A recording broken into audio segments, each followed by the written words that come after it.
Hey guys, so today we're going to do a one girl, five gays-esque thing and do 20 questions about love and sex. I'm actually going to use one of the episodes and just answer the questions off one of the episodes.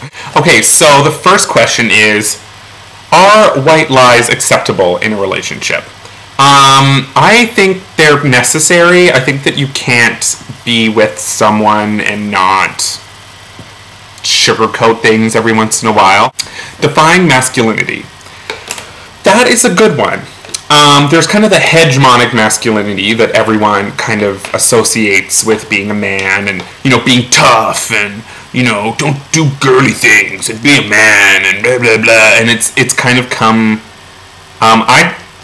it's kind of turned into this beast, like this unachievable, I don't know anyone who is 100% masculine. And I think overall it's just really damaging because it puts a lot of pressure on men to behave a certain way. So for even around makeup, like it's been so challenging to get men to want to work with me on this channel and get them to want to do makeup because they're just so afraid of how it's going to make them look. Like, am I going to look gay? Are people going to think I'm girly? Are people going to think I'm less manly? And I think masculinity is confidence, is exuding a true sense of yourself as a man. So men are multidimensional. I'm gay, that doesn't mean I'm not a man. I have sex with men, that doesn't mean I'm not a man. I wear makeup, that doesn't mean I'm not a man. So I still have a dick. I still have balls. So I am biologically a man. So I guess actually if I'm going to go to it, I think that what defines masculinity is the parts between your legs. Everything else is just subjective. Everyone has a different idea of what being masculine is and what being feminine is. And I think that, everyone should have the right to kind of define who they are. What kind of outfit do you look best in? What I actually look best in and what I think I look best in are probably two very different things. I think I look really good in like little booty shorts and like a nice big baggy shirt and like my hair all done and lots of accessories, and that's what I think I look good in, but I think some people may differ on that. Have you ever dated more than one person at a time? There was a period when I was super dedicated to being in a relationship. I was like, I'm going to put myself out there. I'm going to go on plenty of fish. I'm going to date. I'm like, every time someone asks me out, I'm going to go. And it got to the point where like in every week I was going on like 5, 6, 7 dates. Wasn't a pleasant experience. Yeah, people are dumb.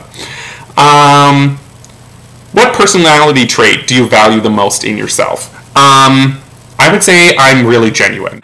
I don't behave in ways that aren't natural to me. If I don't like someone, I'm very clear about that. I don't pretend to like people I don't. I'm not two-faced. I'm not, if I'm going to say something about you, I'll say it to your face. I don't usually talk a lot about people behind their backs unless they already know that I would be doing that. So if I'm talking about you behind your back, you probably already knew that I would do something like that because we obviously don't get along. Yeah, so just being really genuine. Do you ever look at yourself naked in the mirror? Yeah, everyone does. I mean, it's natural. Like, you get out of the shower and, like, drying yourself off, like, you look at the ceiling, you're like, don't look. Like, I look. I mean, who would you do, Matt Babel or Devin Solendijk? Matt Babel, but I usually like the guys that I can't have, so Devin Solendijk is achievable. Let's put it that way. If you could replace one actor from any sex scene in a movie, which movie would it be? I don't pay attention. I don't know. I've never been that concerned about the sex scenes in the movies. I don't know. Sorry. When was the last time you felt unappreciated?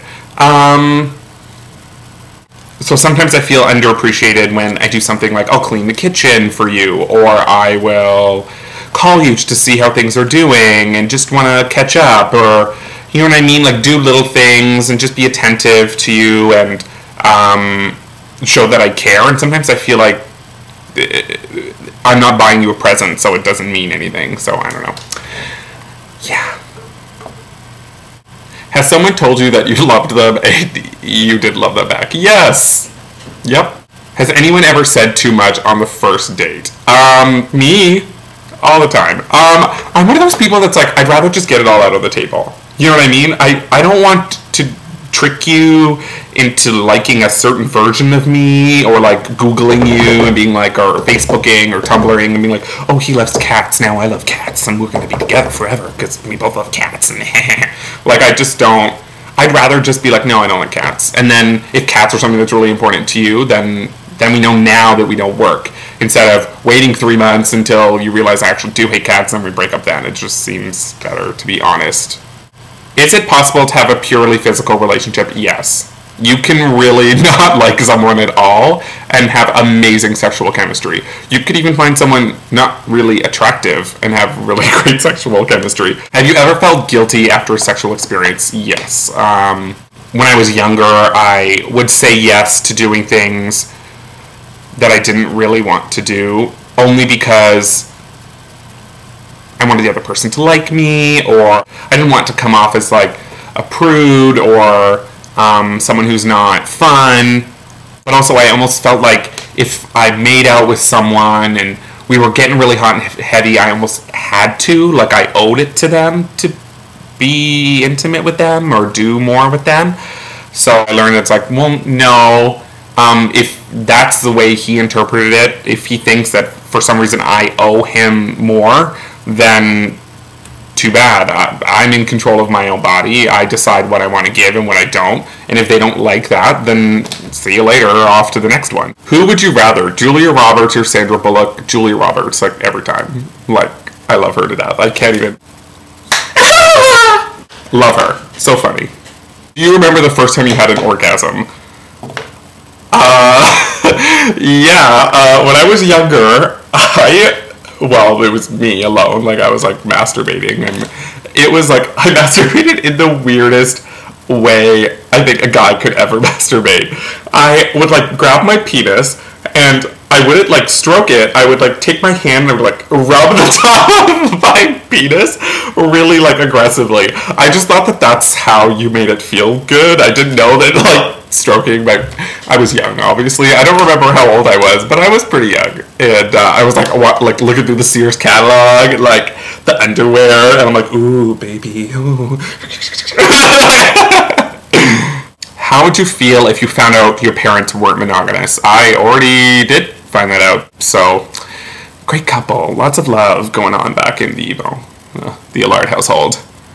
Have you ever consciously abstained from sex? Yes. I had like the worst experience. I don't know how much I should share, but basically I was in a lot of pain in a certain area from a certain rough encounter. I don't know how to say this in like a non-really gross way.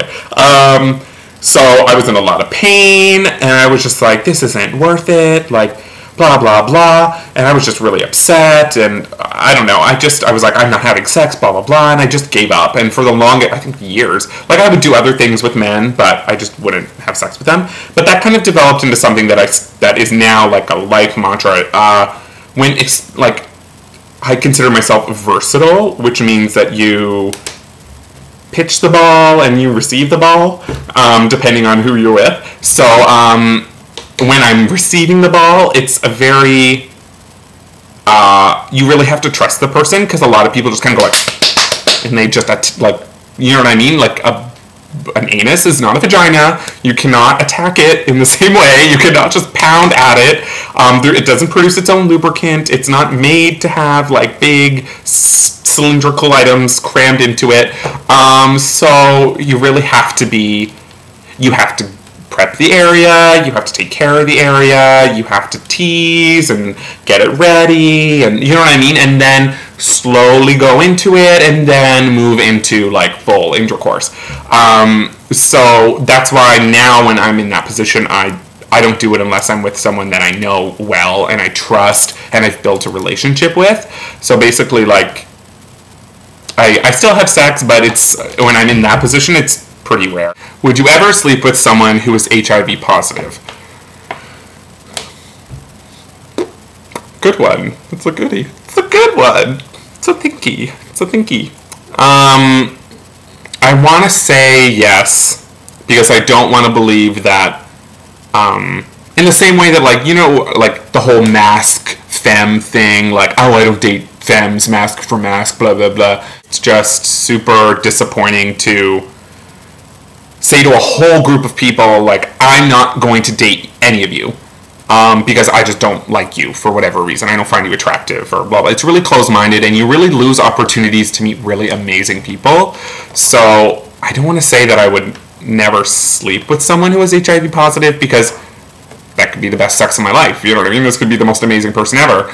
But I do think that I would definitely need to, like, have built a really trusting relationship. Basically, I would want to say yes, that, yeah, if I met someone, and, yeah. Anywhoosie, I hope you enjoyed. You got to learn some things. Basically, like, this has every episode of One Girl, 5 Gays on it, and it just has, like, all the questions ever asked in every episode. So let me know if you want me to do this again. I can just pick another one and ask, like, oh, I'm just looking at the other questions, like, how do you feel about dirty talk? Describe your last pornographic experience. Like, is there such thing as bisexuality? Ooh, that's a good one. That's a good one. So, let me know in the comments below what you think, if you want to see more of this kind of stuff. And, like always, like, share, and subscribe to my channel.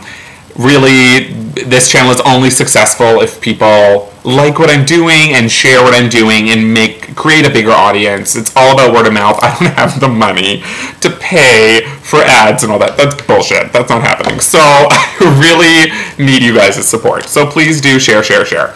Anywho, like always, talk to you later, pros and hoes.